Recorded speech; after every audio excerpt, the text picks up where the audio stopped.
კაი, გამარჯობა, მე გიორგი ლიპარიშვილი ვარ, იგივე ლიპარა, მოსწავლებელი და დღეს ლიპარასკევებაა ჩვენი გადაცემის დღე და დღეს მინდა გაგაცნოთ იგი, უფრო სწორად დღეს მინდა ოსტატი გაგაცნოთ, უფრო სწორად მინდა რომ დღეს ჯემალ ქარჩხაძე გაგახსენოთ, ქართველი მწერალი, დრამატურგი, საოცარი სიტყვებისა და აზრების გამაერთიანებელი და შემქმნელი, თითქოს წონი და სიტყვებს ზუსტად იმდენივე სიტყვა ნამუშევრებში, მის წიგნებში, რამდენი სიტყვაც სჭირდება აზრის ჩვენამდე ძალიან ახლოს და წრფელად მოტანას და დღეს როგორც დაგვირდით ანონსში უნდა წარმოგიდგინოთ ჯემალ ქარჩხაძის პატარა წიგნი ოსტატი, სადაც მისივე ილუსტრაციებია გამოქვეყნებული და ხელნაწერი ავტორის გადაწერილი წიგნია. ხელნაწერით არის გადმოცემული ეს პატარა წიგნი. ჩვენ ხშირად გვსმენია რომ ოსტატის საწინააღმდეგო სტერეოტიპი რომ ადამიანმა რაც უნდა თავარია რაც იცის ის უნდა აკეთოსო და ამას თითქოს ეწინააღმდეგება ეს წიგნი რომ ოსტატობა, ხელოვნება, საკუთარი საქმის კარგად ცოდნა არ არის მხოლოდ ადამიანობა. ადამიანობა უფრო მეტია. როგორც ზებულონში ამბობს კიდევ ჯემალ ქარჩხაძე, მოღალატე არაფრით არ განსხვავდება ჩვეულებრივი ადამიანისგან, მხოლოდ იმით რომ ის მოღალატეაო. თითქოს ცოტაა, ხო? მაგრამ იმასაც გვეუბნება რომ მსგავსია, გავს ადამიანს. ისიც ჩვეულებრივად იქცევა, გრძნობს, აღიქვამს, რაღაცებს აკეთებს, კარგსაც, მაგრამ რაღაცებსაც აფუჭებს ბევრსთან. ამიტომ ჯემალ ქარჩხაძესთან პირველ რიგში ადამიანია წამოწეული თავისი ბუნებით, თავისი ადამიანობით და ადამიანად ყოფნით. მოდი წავიკითხოთ პატარა ნაწყვეტი ოსტატიდან, დანარჩენი თუ მოგეწონება, თქვენ შეგიძლიათ წაიკითხოთ. ხშირად გვესმის ჩვენ კიდევ ერთ სტერეოტიპი, რომ კითხვის დრო არ მაქვს. ეს არის წიგნი, რომელიც შეგიძლიათ რომ 20 წუთში წაიკითხოთ. ცოტა დროში. მე სულ რამდენიმე წუთს წაგართმევთ და კიდევ შეგახსენებთ, რომ ჯემალ ქარჩხაძე 90 წელს გახდებოდა 13 მაისს და ქარჩხაძის გამომცემლობას პატარა გათამაშება აქვს ქარჩხაძის მკითხველებისთვის. თუ ციტატას გამოფენთ სოციალურ ქსელში, ჯემალ ქარჩხაძის რომელიმე წიგნიდან, ჰაშტაგით ქარჩხაძე 90, თქვენ შეიძლება მოხვდეთ შემთხვევით შერჩეულ 90 ადამიანში და ერთ-ერთი წიგნი აირჩიოთ ამ დიდებული ავტორის შექმნილი. მაშასე მე უკვე ჩემი ციტატა მოვნიშნე, იმიტომ რომ ძალიან ბევრ ციტატას შეხვდებით ამ წიგნებში, თითქმის დახუნძლულია, როგორც შემოდგომის ხეები მწიფე ხილით. მოდი ვნახოთ, როგორ იწყება და ვითარდება სიუჟეტი ჯემალ ქარჩხაძის ოსტატში. 9 ზღვასა და 9 მთას იქით, შენი სამემკვიდრეო საუფლოს გადაღმა, სადაც სინათლე შედედებულია და არსი დამურკლული, იწყება გაუმჭვირვალე მხარე, რომელშიაც ყველაფერი რაც არის, განფენილია და ნაწილებისაგან შედგება და არა არის რა ისეთი განფენილი არ იყოს და ნაწილებისაგან არ შედგებოდეს. იმ დაუჯერებელ მხარეში მრავალი დაუჯერებელი ქვეყანაა და ყველა მათგანში დაუჯერებელი ხალხი ცხოვრობს, რომლებსაც ერთმანეთი კარგად მიიტანე გულისხმა უყვართ და სძულთ. დარწმუნებით იმის თქმა, მართლა არსებობს თუ არა ეს მხარე ძნელია. ვინაიდან იქაურობა ვეება მდინარითაა დაფარული, რომლის ულმობელი ტალღები დიდი სიჩქარით მიქრიან არარსებობის თავდაღმართში და რაც კი არსებობს ყოველივე თან მიაქვთ. რის გამოც ყველაფერი რაც არსებობს კიდეც და იმავდროულად არც არსებობს. ასე იწყებდა თხრობას ბრძენი მოძღვარი და მერე სხვადასხვანაირად აგრძელებდა, იმის დამიხედვით თუ რომელი არაკის მოყოლას აპირებდა. არაკები კი მუდამ სევდიანი იყო. მათ მოსმენაზე უფლისულს თვალზე ცრემლი ადგებოდა ხოლმე და გული ყელში ებჯინებოდა. ერთი არაკი, რომელსაც სახელად ოსტატი ქვია, მას შემდეგ რაც შესავალი ისე ჩაათავა, როგორც ზემოთ ვთქვი, მოძღვარმა ასე განაგრძო. იმ დაუჯერებელ მხარეში სხვათა შორის ერთი ისეთი ქვეყანაცაა, სადაც კაცის გულა რა არის დიდხანს არ იცოდნენ. არავინ არავის კლავდა და ყველა მაშინ გაკვდებოდა, როცა ჟამი მოუწევდა. ჟამი კი ზოგჯერ იგვიანებდა.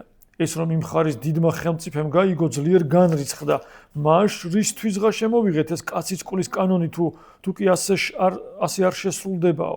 საჩქაროდ მოიწვია ნაზირვეზირები, წიგნობრები, მისნები, მოგვები, მჭხიბავები, ვარსკვლავთ მრიცხველები და საზოგადოებრიობის წარმომადგენლები და ბჭობა გამართა. ყველამ რაღაცა თქვა. ერთნი ურჩევდნენ სხვა ქვეყნებში შევარჩიოთ გამოცდილი ერთგული და პატიოსანი მკვლელები და მაგ ქვეყანაში ჩავასახლოთ, რათა მათი ხელით დამყარდეს სათანადო წესრიგიო. მეორენი ურჩევდნენ პირიქით ეგ უჟმური და უსაქციელო ხალხი ავყაროთ და მცირე გუნდებად ისე რომ ვნება ვერავის მიაყენონ დანარჩენ ქვეყნებში მიმოფანტოთო. საზოგადოებრიობის წარმომადგენლები კიდევ უფრო შორს წავიდნენ. სულ გადავბუგოთ, მაგის რჯული კი დაიქცეს და მაგის ღვინი კი ამოვარდეს. ქვეყნიერებას ამით ბევრი არა დააკლდება რა. სამაგიეროდ მომავალი ურჩები და მუზმუზელები აქედანვე მიეჩვევიან კანონისა და ჩვენი საყვარელი ხელმწიფის პატივისცემასო. ხელმწიფემ ყურადღებით მოისმინა ქვეშევრდომთა ყველა თათპირი, მაგრამ არც ერთი არ დაუჯდა ჭკუაში. თქვენთვის იოლიგა ლაპარაკიო ბრძანა, თქვენ ოღონდ საქმე ფორმალურად მოაგვაროთ და მეც კუდი გამისწოროთ. სხვა არა გენაღლებათ რა. მე კი ხელმწიფე ვარ და მეტი მომეთხოვება. მე ის მწადიან რომ ჩემმა მოქალაქეებმა რომლებიც შვილებად მიმაჩნია არა მარტო აღასვლონ კანონები, არამედ იგუონ კიდეცო. მაშინ წინ წამოდგა დიდი ვეზირი, კაცი ბრძენთა ბრძენი და სწავლული, სათნოების დიდი მაგისტრი და მკვლელობის საქმეთა განთქმული ოსტატი და ხელმწიფეს მოწიწებით მოახსენა. დღესაც ისე როგორც გუშინ წინ იმის წინ და მუდამ დღე შენთა დიდთა ბაგეთაგან ჭეშმარიტების თაფლი და ნექტარი გადმოედინება. ეს საქმე ისეთი საქმე აზრით და შეგნებით უნდა გავიმარჯვოთ, თორემ მორალურად მუდამ დამარცხებული დავრჩებით.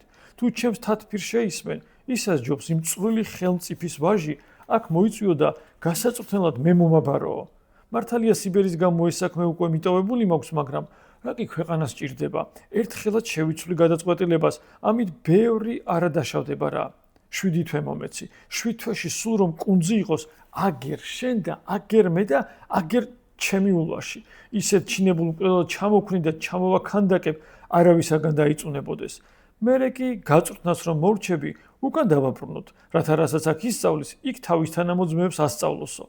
ხელმწიფეს მოეწონა დიდი მაგისტრის თათბირი, მართლაც სულ მალე იმ პატარა, მაგრამ ურჩი ქვეყნის ყმაწვილი უფლისწული მთავარ სატახტო ქალაქში ჩამოიყვანეს და მკვლელობის საქმეთა განთქმული ოსტატს გასაწვრთნელად მიაბარეს. გამოცდილმა ოსტატმა მცირედი დაიწყო, როგორც ამას იმდროინდელი პედაგოგიური აზრიც მოითხოვდა და ჯერ ჭიანჭველების სრეს აჩვენა. მერე ბუზების ხოცვა, მერე ხოჭუების, მერე ჩიტების, გოჭინდაურის, მსხვილფეხა პირუტყვის, მონების, ტყვეების, ქალების და ბოლოს ადამიანსაც მიაღწია. მაგრამ შეგირდი ჯიუტი და ჩლუნგი გამოდგა. მის თავში არაფერი შედიოდა. რაღა არაჩვენა გამოცდილმა ოსტატმა, ჩამოხრჯობაც აჩვენა თავის მოკვეთა წყალში დახჯობაც ხელით გაგუდვა ცხენის ძუაზე გამოვმა ცოცხლად მიწაში დამარხვაც აკუწვაც შანთით ნელ-ნელა დაგემოვნებით დადაღვაც კოცონზე სწრაფ დაწვაც. მერმის სიკვდილიც აჩვენა. მშვიდობიანი მოქალაქეების, ბავშვის, მოხუცის, ახალგაზრდის, მდიდრის, ღარიბის, ბედნიერის, უბედურის, მეცნიერის, პოეტის, სახელმწიფო მოხელის, ნეფედედოფლის სიკვდილი აჩვენა, ქორწილის ღამეს, ფეხმძიმე ქალის სიკვდილი აჩვენა, ჩვილის სიკვდილიც აჩვენა, დედის თვალწინ. ყველაფერი აჩვენა, მაგრამ შეგრძი არაფერი მაიმოქმედა. მხოლოდ გული ერეოდა და ირგვლივ ყველაფერს თხრიდა. გაწვრთნისა კი არა ეტყობოდა რა. პირველ ხანებში ოსტატი იხტიბარს არ იტეხდა. სწავლების მრავალი ხერხი იცოდა და იმედი ჰქონდა რომელიმე მაინც გაჭრისო. მაგრამ დღე-დღეს მისდევდა თვე-თვეს შეგირდი კი ისეთი უბირი და უსწავლელი იყო. ამასობაში დათქმული ვადაც გავიდა და ხელმწიფემ ოსტატს პირობა შეახსენა. ოსტატმა უთხრა: ყველა ხერხი ვცადე, რიცხვით სულ 966, მაგრამ ჯერჯერობით ვერას გავხდი. ახლა ერთი ხერხი დამრჩა, რომელიც ფსიქოლოგიურია. 7 დღე კიდე მომეცი, რომ ეს ბოლო ხერხიც ვცადო და თუ მაინც არა გამოვიდა რა, ჩანს ოსტატად არ ვარგებულ ვარ და რაც გინდა ის მიყავიო. კარგიო, ბრძანა მოწყალე და დიდ ბუნებოვანმა ხელმწიფემ და 7 დღე კიდევ მისცა ოსტატს. წამოვიდა მაშინ ოსტატი, მივიდა თავის სასახლეში და შეგირდს ეუბნება: ჩემო სულიერო შვილო, ამ 7 თვის განმავლობაში ყველა ხერხი ვცადე, რიცხვით სულ 966, მაგრამ ვერა შეგასმინე რა. ღმერთია მოწამე არ მინდოდა 967 ხერხისთვის მიმემართა, რომელიც გარდა იმისა, რომ ძალისმიერია, იმითაცაა განსაკუთრებული, რომ თუ სხვა 966 სათუოა, ეს უთუო და უტყუარია, მაგრამ რა ვქნა? რომ მეტი გზა არ დამიტოვეო, ეს უტყუარი ხერხი თან მოემზადე, ვინაიდან დრო აღარ ითმეს, ასეთია. შედი დღის განმავლობაში მე და შენი მთავარი 7 დღის განმავლობაში მე და შენი მთავარი ჯურღმულის შუალა საკანში ვიქნებით ჩაკეტილი, სადაც ქვესკნელი სიდუმალი ძალები პარპაშობენ, რომელთა არნახული ჯადოქრობით ჩემი მღვრიე და ძლიერი სული ნელ-ნელა ჩემი სხეულიდან შენს სხეულში გადმოვა. იქედან შენს ნორჩსა და უმანკო სულს გამოდევნის და მის მაგიერ თვითონ ჩასახლდება. ეს დიდი გადატუმბვა სწორედ 7 დღეში დასრულდება და 7 დღის შემდეგ ჩემი სულის ნებით, რომელიც უკვე შენი სული იქნება, პირველ საზეიმო მკვლელობასაც ჩაიდენ.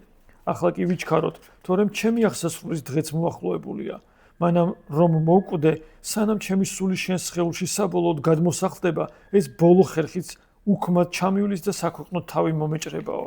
ესა თქვა ოსტატმა და ფერდაკარგული შეგირდი სარდაფქვეშ ერთ ბნელსა და ღრმა ხაროში ჩაიყვანა, სადაც ნესტი და სიცივე იყო. ნესტისა და სიცივის მეტი თუ მიწურ იატაკს არ ჩავთვლით, მიწურ კედლებსა და მიწურ ჭერს, იქ სხვა არა იყო რა. ოსტატმა კარი ჩაკეტა და კუთხეში დაჯდა. ფერხთით შიშველი ხმალი დაიდო, თვალი დახუჭა, თავი ჩაკიდა, დაიწყო თქვა და გაშეშდა. შეგირდი დამფრთხალი უყურებდა. ცოტა ხნის შემდეგ მართლაც იგრძნო თითქოს რაღაც უხილავი ძალა ტანზე შემოეკრა და უბეში ცივი ქარებით მიუძურებოდა. ძალიან შეშინდა შეგირდი, აღარ იცოდა რა ექნა. არადა ატყობდა რომ რაც დრო გადიოდა იმ ცივი და უცხო ძალით თანდათან მთელი სხეული ევსებოდა. მე-6 დღეს ყველა იმედი გადაეწურა და სასუწარკვეთილი მწარედ ატირდა. ნუ თუ ხვალ მკვლელი გავხდები და ამ საშინელ ხელობას ჩემს საბრალო ხალხსაც ვასწავლიო.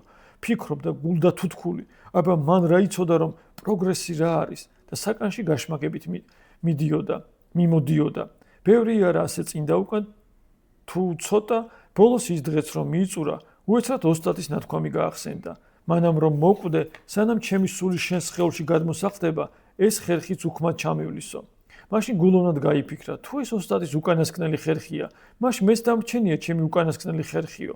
ეს გაიფიქრა, მერე ფეხაკრებით მიუახლოვდა და თვალდახუჭულ ოსტატს, მის ფერხთით დაგდებული შიშველი ხმალი აიღო, ზე აღმართა, კიდევ ერთხელ გაიფიქრა, არა და არა, მე შენ მკვლელად ვერ მაგცეო და რაც ძალი და ღონე ჰქონდა დაკრა.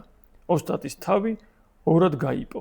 მაშინ ოსტატმა გაპობილი თავი ასწია, თბილად და სევდიანად შეღიმა შეგირს და მისუსტებული ხმით უთხრა: აკი გეუბნებოდი, ჩემო სულიერო შვილო. ეს უკანასკნელი ხერხი უთუო და უტყუარია მეთქი. საზოგადოდ ეს ოდესმე საჯაროდაც გაცხადდება რომელიმე გამოჩენილი მოძღვრის პირით. ადამიანი განა რას მესწავლობს, ადამიანი მხოლოდ იხსენებს იმას, რაც იმ თავითვე იცოდა და მერე დაავიწყდა. მაშ დამილოცნი ხარ, მინძლო შენი ცოდნა წარმატებით მოახმარო შენს ხალხს. მე კი სიკვდილის ღმერთს როგორც კი პირადად ვნახავ, სასუებით შევთხოვ რომ ამ უკანასკნელი ხერხის გამოყენება დიდხანს არ დაგჭირდესო. ესა თქვა ოსტატმა და მშვიდად განუტევა ვალმოხდილი სული. ასე დაასრულა ბრძენმა მოძღვარმა პირველი არაკი. და ასე დამთავრდა ჯემალ ქარჩხაძის ოსტატიც. მე პატარა ნაწილის საკითხოს გეგმავდი, მაგრამ ესეთი წიგნია, ისე შემიტყუა, რომ ბოლომდე ჩავარაკრაკე და თქვენც ბოლომდე გაგაცანით. მადლობა თუ ბოლომდე იცმინეთ, თუ მოგეწონებათ, შეგიძლიათ არხიც გამოიწეროთ და სხვა გადაცემებსაც შეავლოთ თვალი. დიდი მადლობა, შემდეგ ლიპარასკევებას შევხვდებით. მადლობა ჯემალ ქარჩხაძეს, ულოცავ მოახლოებულ 90 წლის იუბილეს და მადლობას ვეტყვი იმ წიგნებისთვის, რასაც თავის ნამუშევრებში ასე ოსტატურად წერდა. ნახვამდის, აბა შემდეგ შეხვედრამდე.